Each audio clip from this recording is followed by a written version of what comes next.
Darwinians, welcome to week 2. This is week 2 recap. And this week we do have guests on the podcast. This is the first guest on the podcast. I would like to welcome our 2 guests. Wait, I do have intro music for you. Not the bees! Ah! Wanna bumble with the bee, huh? Yeah. It's Bees himself. Say what's up, Bees. Say hello to the people. That's what I'm talking about. And the self-proclaimed people's champ himself. That's right. The champ is here!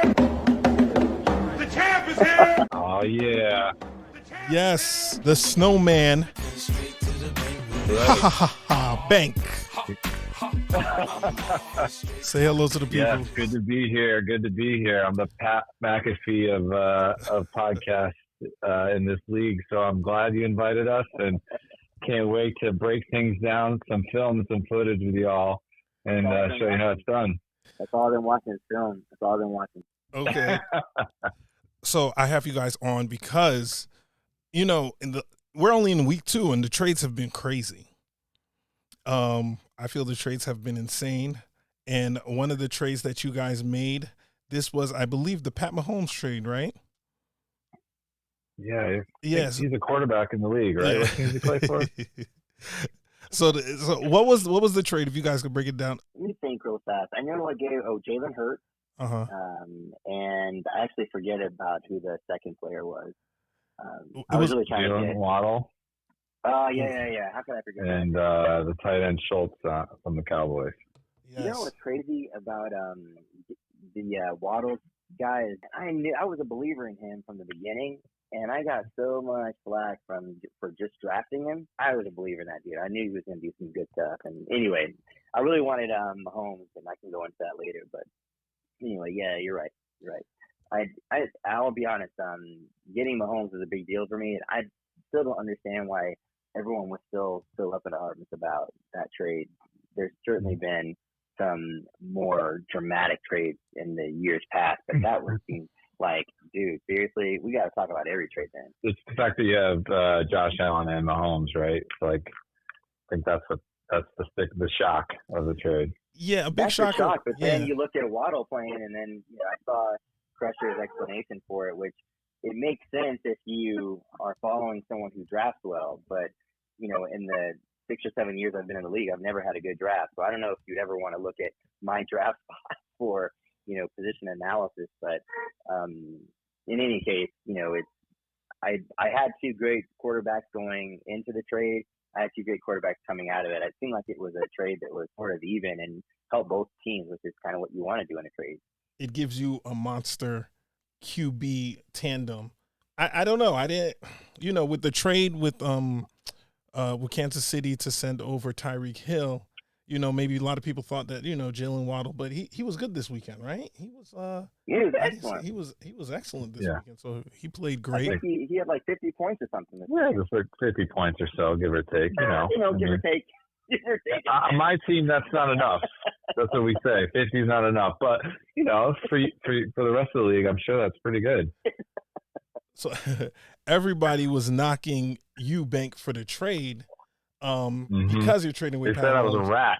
Yeah. You hear I was accused of being a rat for that trade. It was borderline questionable. However, Jalen gave you like 50 points this week, right? 50 points. 50 yep. points, And, so- You know who sucks? Mahomes. Come on, guys. it's funny when I was asked why I did the trade, and I told it was mostly true what I said. It was like I really did want. I'm a huge Bills fan. I wanted Josh Allen, And then but when I'll tell you, said that, I said, yeah. oh, no. The CBs has changed over the years. He used to be like much more. All right, let me get you your boy. I'll hook you up. Last few years, he's tightened up. And, he tries to get one up on me. And I said, okay. He came back with Hurts. And at first I was like, no. And then I was like, maybe there is a way to get this done. And I like putting trades together that do make both teams better, unlike what the Twitterverse of our league says. And, what's good about trading with these, and this is a note to everybody in the league, is be decisive, be clear, and come back.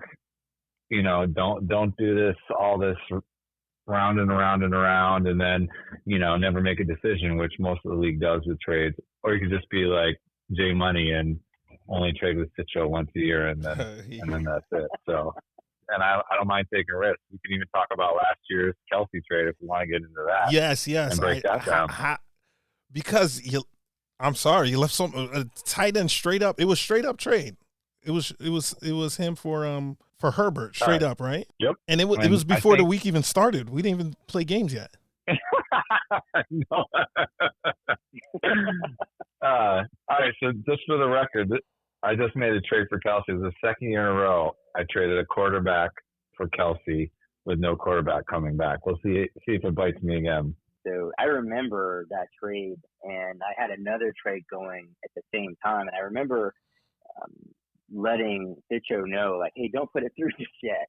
I just wanted to see this hit my roster at the same time because I didn't want the new get from another team to influence the acceptance of a trade offer, with Bank. And so anyway, when it all went through, it looked like, whoa, this dude just pulled a fast one on people. But I mean, it wasn't. It was a legit trade with Bank. It was a legit trade with whoever else I traded with at the time, and it just looked like, wow, who would have known that Herbert was going to be the monster that he was I know. this year? But So Bank, who approached who for the Kelsey trade this year?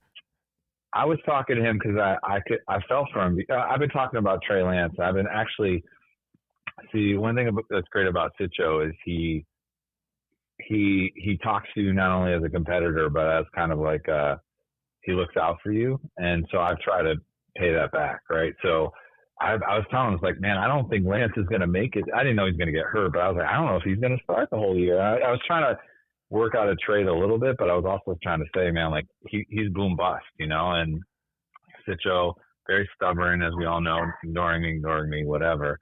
So when Lance went out, I think we had already been talking about stuff, and he really wanted Jimmy G, and he knew what I wanted. I think the whole league knows what I wanted, and he had it, and that's Kelsey. And so it wasn't like me begging for whatever. I think it was just like a mutual, all right, let's get this done.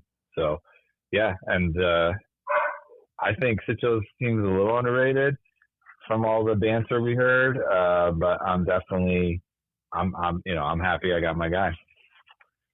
I do want to say that I agree with how you characterize Sitcho. He's, like you described, he's looking for, it's competitive, but he's also going to, chew the fat with you and talk about pros and cons for both sides. But he can be also stubborn. Remember those years when he used to just swear by drafting Tony Romo? That's how long we've been playing.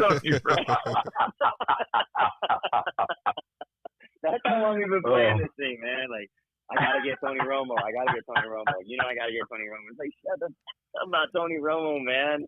You should get over on Sitcho for some Tony Romo. So touching on that, I did want to touch on that a little bit. So you guys are OGs, or you've been here since the beginning, right? Year one? I have no idea, actually. It feels like I have. I don't know. Ben, So you definitily have. I'll give a little. Yeah, it's a great question, Kamish. So I was living in Atlanta.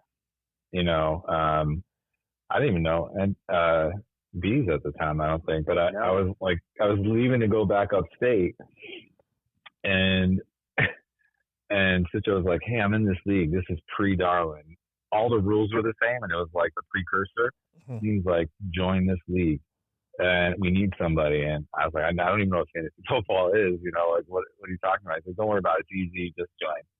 And I'll never forget. This is a shout out to Dog Pound, because they didn't tell me one damn thing about any of the rules. And so the little bit I read about flag football or fantasy football was like draft running back. So I drafted all these like running backs in the first 3 rounds, and everyone's drafting quarterbacks and all this. And sure enough, first year I struggled because, I didn't know what the hell I was doing. And they, of course, hazed me like crazy. But that was actually run by a different guy. And so it was like a couple years of that.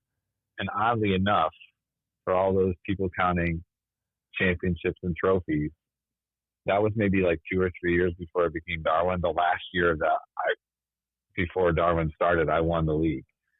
So nice. Like if Darwin went all the way back, I had won the title right before, and then I won the first year, and when Sitcho took over, and that was 2011, and we were rolling after that, and so yeah, and Bees, man, I think you were a young pup early on, man. You were a Bronco guy. You were like I was. I'm not you even know? lying. I was.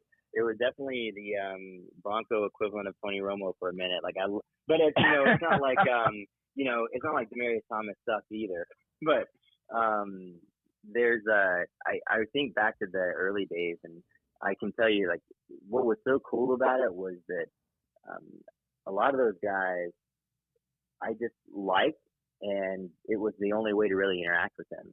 So in the early days, I remember Nick Bayer was still in the league. Yep. Remember that, Kevin? Yeah.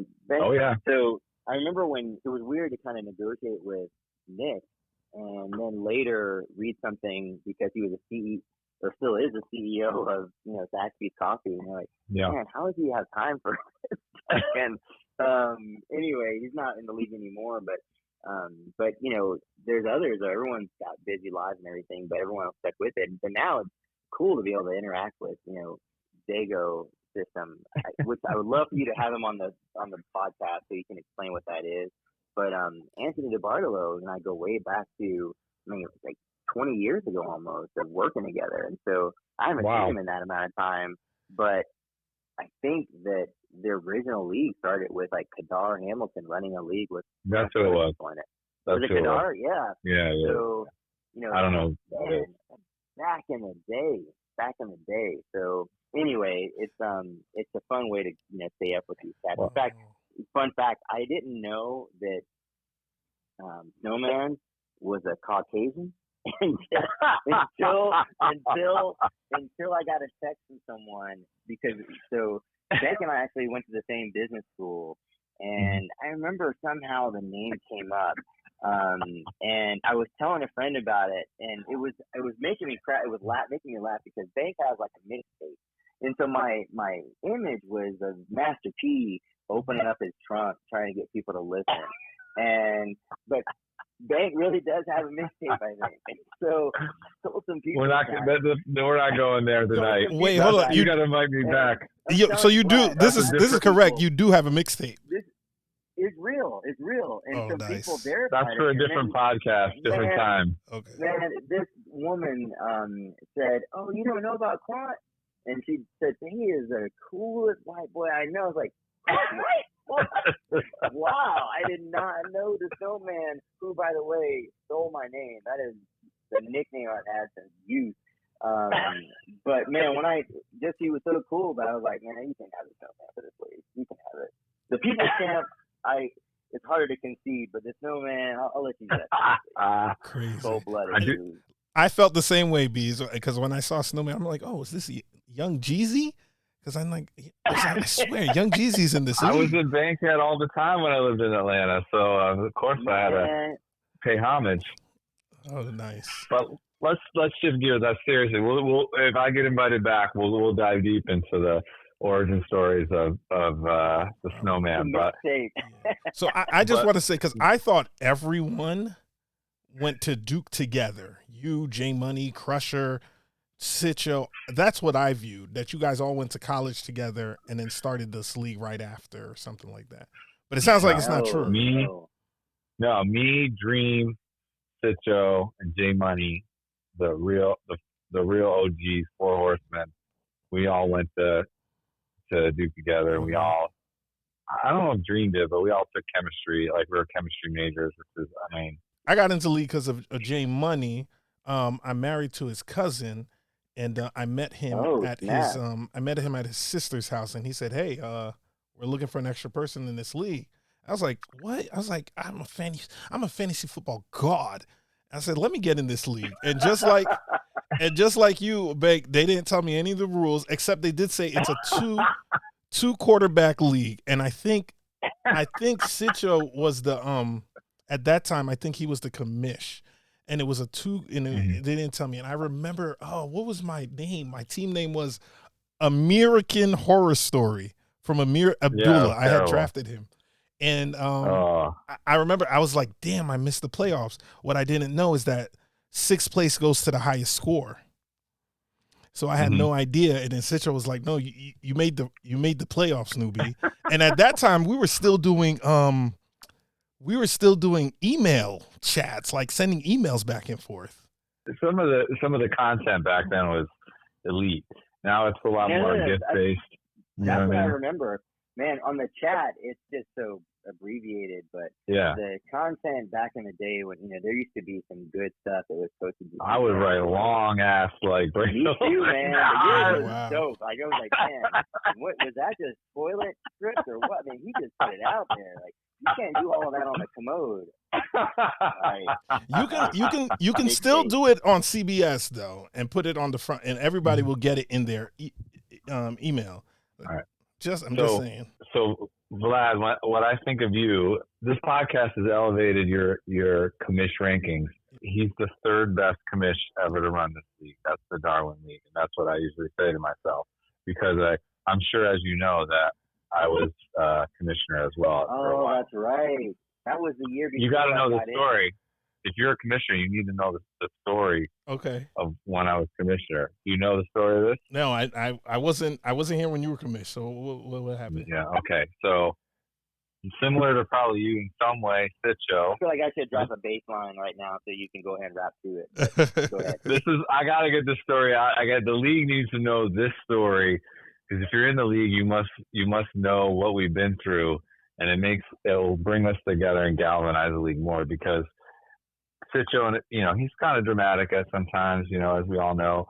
And he calls me up. He's like, "Yo, Bank, I need you to run the league." And I was like, "What?" And he's like, "Yeah." And so somehow, some way, I ended up being commissioner.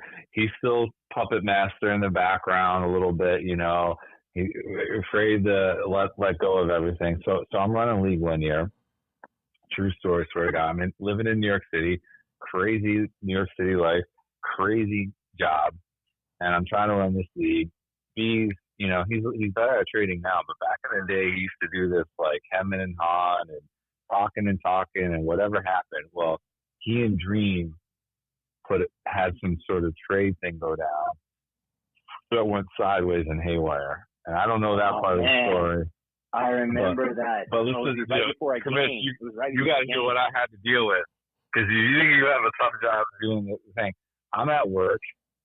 All of a sudden, these two, Killer Bees and Dream, come and like, this trade happened. Oh, this guy cheated. He said he was going to trade. It screwed my week up. And the thing went haywire, ballistic. And Dream was like out of line to Bees or something. And all of a sudden, I'm at work and I'm like on the phone with Dream saying, "You got to let this go."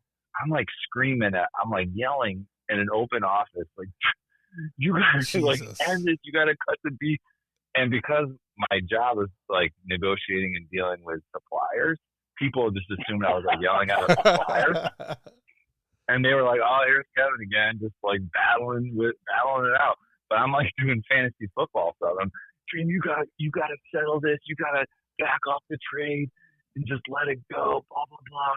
And he wouldn't. And so I said, "All right, I'm taking it to the league." And so I hung up with him. I'm at work, and I put it out there, and I said, Dream either needs to back off this trade that went south, or he's out of the league. No. And I put it out there, and we put it to a vote. And Commish, what do you think happened? Well, he's still in the league. Well, he got voted out. Oh, he got voted out that year? He got voted out. Jeez. He got voted out. Man, that's we're down to 11. Actually, I'd forgotten about that.